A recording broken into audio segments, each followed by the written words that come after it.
हमारे व्यस्त जीवन में ईश्वर की आवाज़। एक जिम्मेदार और शक्तिशाली व्यक्ति के पास ही घातक हथियार शोभा देता है। यदि बच्चों के पास या किसी पागल के पास, आतंकवादी के पास जब घातक हथियार है तो वह सबसे खतरनाक है, हिंसक है। आज जो संस्कृति और हिंसक जीवन शैली हम अपने समाज में पाते हैं, इसकी जड़, इसकी उत्पत्ति और इसके विनाश पर आज हम विशेष चिंतन करें। 10वां सामान्य सप्ताह 12 जून 2025 बृहस्पतिवार। पहला पाठ कुरिन्थियों के नाम संत पौलुस का दूसरा पत्र अध्याय 3 पद संख्याएं 15 और उसके आगे अध्याय 4 पद संख्या 1 और 3 से 6 तक। संत मत्ती का सुसमाचार अध्याय 5 पद संख्याएं 20 से 26 तक। कहा जाता है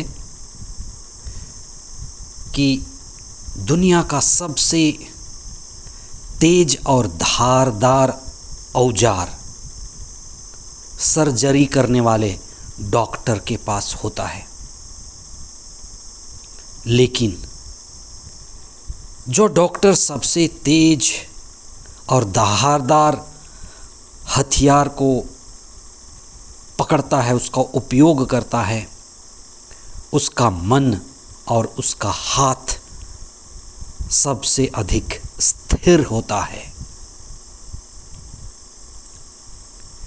एक पागल के हाथ में, बच्चे के हाथ में या आतंकवादी के हाथ में तेज हथियार, धारदार हथियार कितना खतरनाक है। ऐसे ही है हमारी जीवन शैली। इसलिए आज हम इस विषय पर चिंतन करें कि गैर जिम्मेदार लोगों के पास घातक हथियार है। आज हम इस पर चिंतन करें कि हमारे जीवन में जो हिंसा की जड़ है कहाँ है, हिंसा की उत्पत्ति कहाँ से हो रही है। व्यक्तिगत जीवन में, परिवार में, समाज में हिंसा का विस्तार कहाँ से हो रहा है। हिंसा और विनाश का मूल कारण क्या है। थोड़ा समय मौन होकर हम इस पर चिंतन करें। ईसा ने अपने शिष्यों से बात करते हुए उनके जीवन में आध्यात्मिक,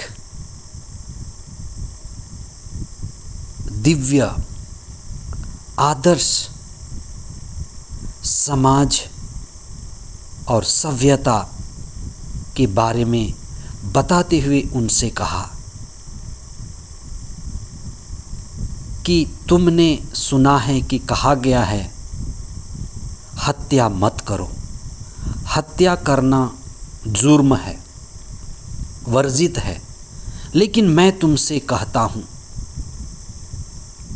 और उन्होंने हत्या की प्रक्रिया को बताया कि हत्या सिर्फ एक घटना नहीं है, यह एक लंबी प्रक्रिया है। हिंसा शुरू होती है मन से, हिंसक मन से, हिंसक सोच से, और वही हिंसक मन और सोच वचन में आता है।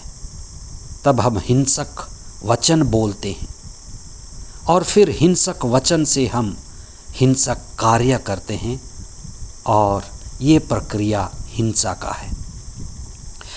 इसीलिए ईसा ने अपने समय, अपने शिष्यों के बीच ईश्वर के राज्य की संस्कृति, ईश्वर के राज्य की जीवन शैली, दिव्य मूल्यों को रोपना शुरू किया।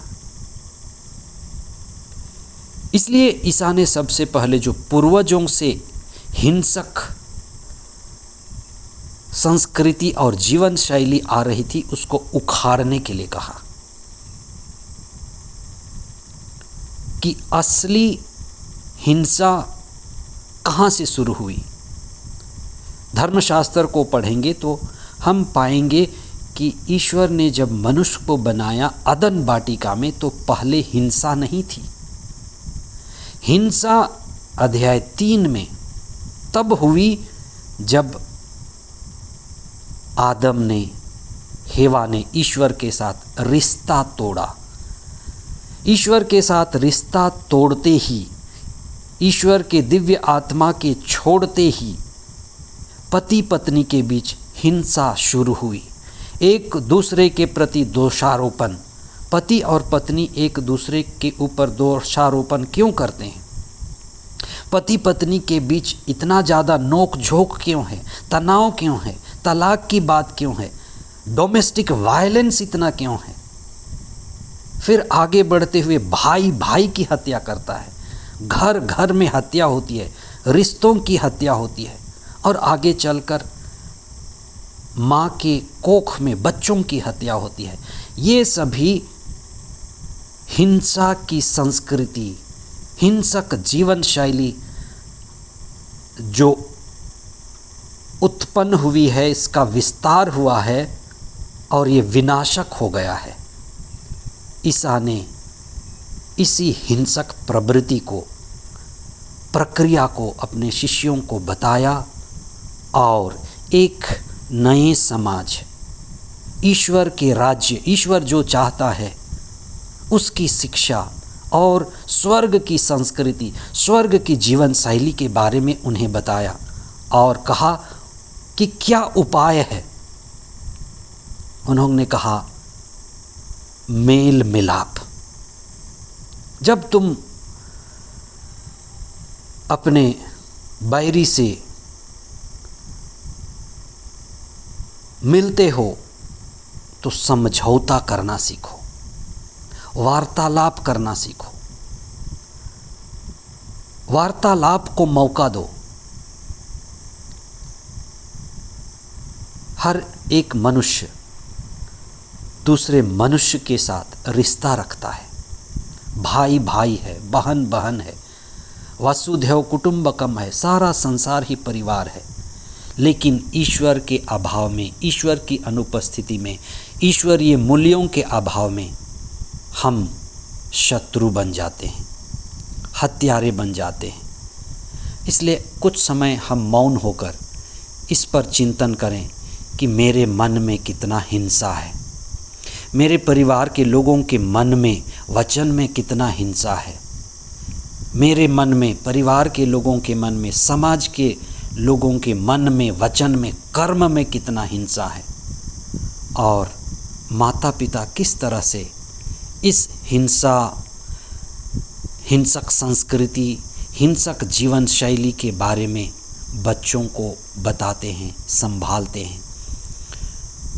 हम कुछ समय मौन होकर प्रेम को अपने जीवन में स्थान दें, सहिष्णुता को, वार्तालाप को, मेल मिलाप को,